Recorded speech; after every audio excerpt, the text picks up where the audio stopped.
I am Daniel Lucas, and welcome to Book 101. Book 101 is all about the books that I read for the last 40 years, and today I have my special guest. He's the author of the book My First Poetry, no other than Jeffrey Fleming.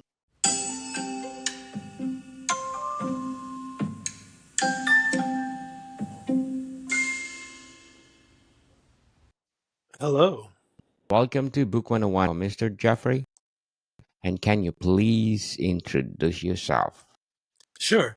My name is Jeffrey Charles Fleming. I just wrote and published my first book called My First 17. And it's a collection of poems that I wrote, excuse me, that started out during the pandemic and continued to write throughout up until 2023 when I published the poems. Okay, Mr. Jeffrey, what inspire you the most when you're writing poetry? Um, I think the injustices that happen in America when it comes to um, race and black people. That's kind of what inspired, especially for this poetry book, um, the injustices that happen with black people in America. Or how do you choose the themes for your poem? Um, I would say I chose the themes based off of kind of. So when I was compiling these poems, these were some of the first ones that I um, felt willing to share. First of all, because for me, this is a new territory as far as poetry. I forgot to say this in the beginning, but I'm also an actor and I teach as well. So my art that I'm accustomed to sharing is acting. But the themes that I chose to share in this story, and I'm sorry, in this book, um, basically, like I said, came from injustices that happen um, with black people, and then talking about like relationships that we have in the world, whether they be individual relationships or whether they be kind of community relationships, um, and then um, just some other self reflection kind of poems. So those are the kind of main themes: there's injustices, relationships, and reflection, self reflection. What is your process for starting a new poem? For me, a lot of times when I've written poems, it comes from some type of emotional response. Um, that's typically where most of my poems come from. So if I have been looking at something or experiencing something recently that like kind of sends me to tears, sometimes a word will pop into my head and I'll just start writing from there. But also like going out into nature. So I don't like always just sit down and say I'm gonna write a poem. Like it comes from some type of response. So typically some type of emotional response or being out in nature are how my poems come about. That'd be awesome. So, how do you decide on the structure or form of a poem? For me, I think a lot of poems that I have kind of have a certain dichotomy to them. So there's like a positive and negative to it, or some kind of echo to it. Um, that's kind of the structure of my poems.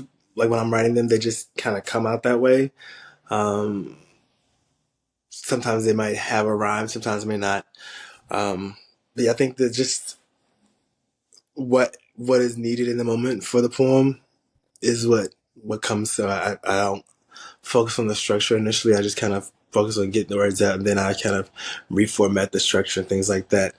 Um, or even when I publish these poems, some of them I kind of move the words around on the page a little bit just to give the reader an understanding of like what how I wanted them to read it. Interesting, Mr. Jeffrey. So, how important is the rhythm and meter in your poems? Oh, extremely important. A lot of times, um, when I'm writing them, I kind of hear it as a song, and so I'm writing it as like a rhythm. So because I love music, I sing. I really like to have things have some type of consistent pace to them. Yeah. Okay, before we go on, I want to shout out our listeners in Norway. Thank you, Norway, for supporting this podcast because in Oslo County, I got 43% audience share. Rogaland, Viken, Baskerud, Morag Ramsdal, Vestfold, Inlandet, Westland, and a lot more. Thank you, Norway, for supporting this podcast because this podcast is created to empower writers, authors all over the world, like Mr. Jeffrey Fleming. So, do you prefer writing free verse or structured poetry, and why? I would definitely say free verse. Because I teach, the last few years I've taught literacy to third grade students, and so I have taught them kind of some of the structures and forms.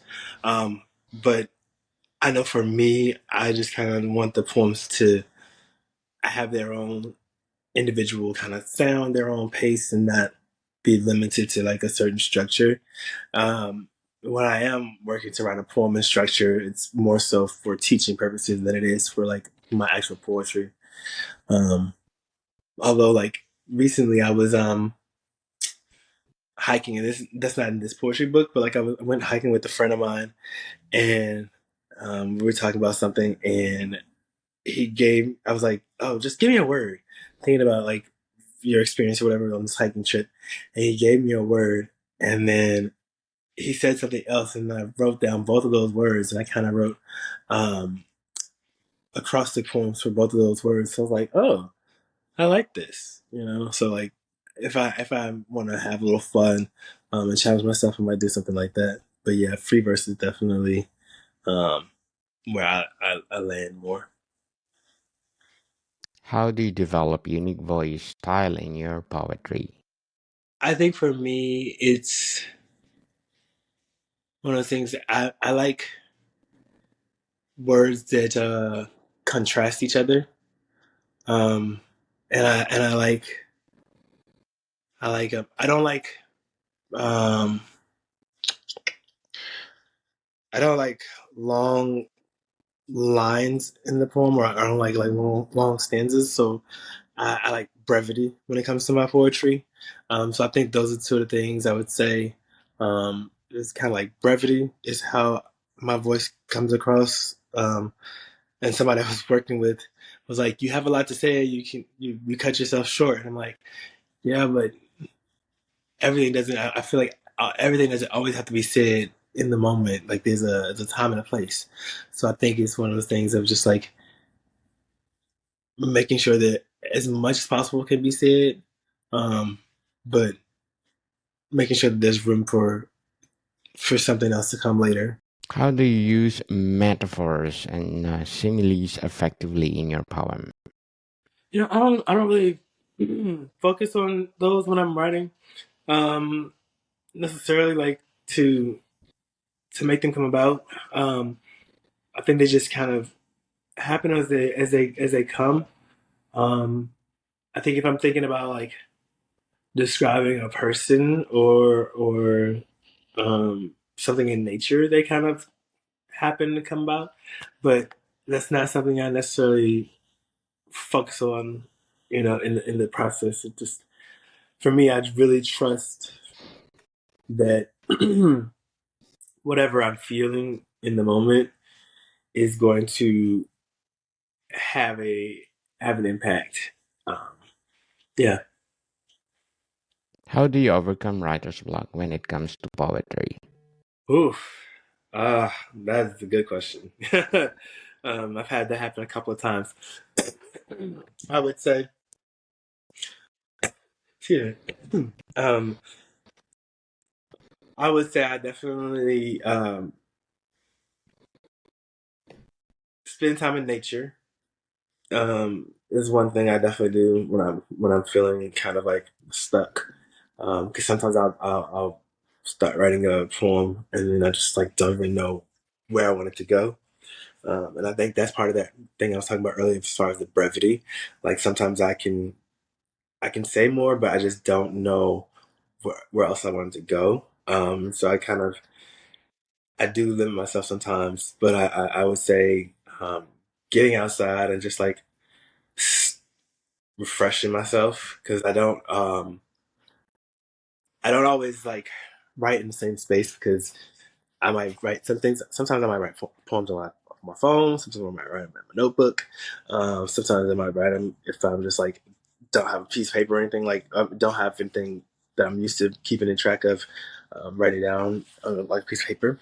But I would say like the block. I might even listen to music to kind of get me through.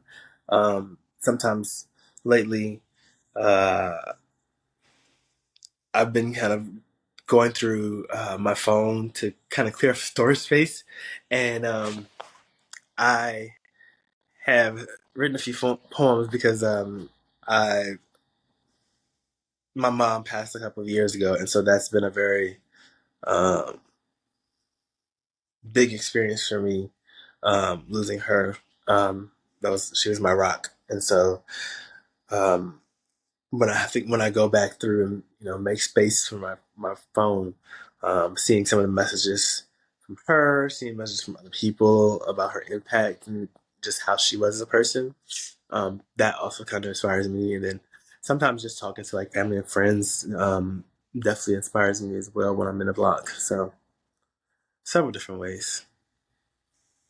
Yes. So, how do you balance abstract ideas to concrete details in your poetry? Yeah. So as far as balancing abstract ideas to concrete things, I would say like I'll start off talking about something abstract, and then ah, and then I will kind of give like a concrete explanation to connect it. Um, and so that's kind of how I do that. But not always. Like I sometimes will just kind of stay in the abstract, or sometimes I'll stay in the concrete, but never like again not forcing the two to meet. How can you use line breaks and enjambment to enhance a poem's meaning? Yeah. Um,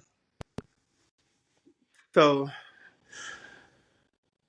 some of the way my poems happen, like I was saying earlier, with that dichotomy, and sometimes like the echoing. I use like the line break to say, okay, we've talked about this thing here. Now we're gonna kind of switch to this thing here, but then we're gonna go back to this thing here. So I use them to help pave the way I want the reader to follow the story or follow the tale.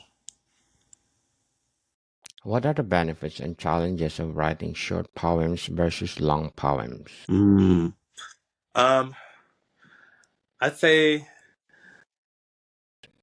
the benefit for me personally is I can definitely say I can get more out when I'm writing kind of short poems.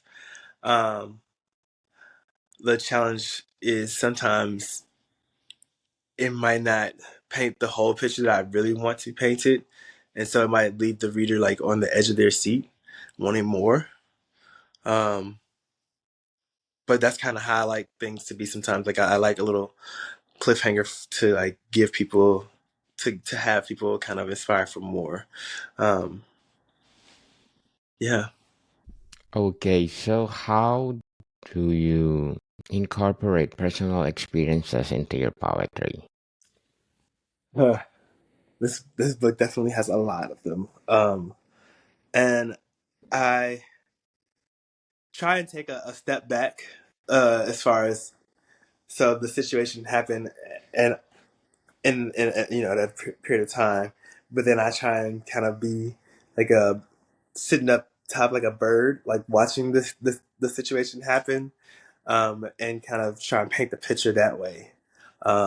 So not always like the narrator is not always the one that the situation is happening to, but one that's like observing and kind of feeling empathetic for the person that for the actual person that's going through the experience. So yeah, that's how I did that.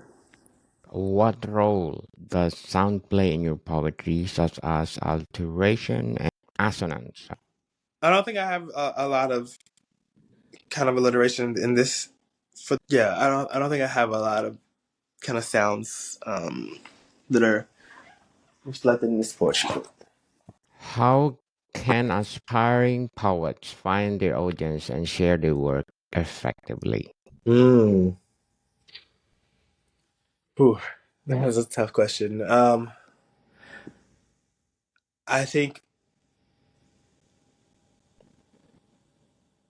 for me personally, this journey as far as kind of being self published for this first book and trying to figure it all out, I've had a few guides along the way, some poets, some authors, and I would just say open yourself up to sharing with as many people as possible, and not try and limit your audience necessarily the first time around, um, because you never know who might need your work. Um, so the other day, I was in rehearsal, and one of the gentlemen he had purchased a poetry book, and he was sharing a story about how like he really appreciated what I was sharing in my poems. And he's a white gentleman, and he was sharing that his husband um, would really appreciate my poems because I'm assuming he didn't say, but it sounded like his husband was black, and so he was saying that his husband really kind of didn't say a lot, or he didn't feel comfortable talking to his husband about some things that were happening during the pandemic with kind of race relations, and so he said that he would like really think his husband would appreciate reading my poems because he feels like my words are what his husband probably would have said if he was sharing things. And so I think just trusting that like your audience will find you as long as you keep sharing it with as many people as possible.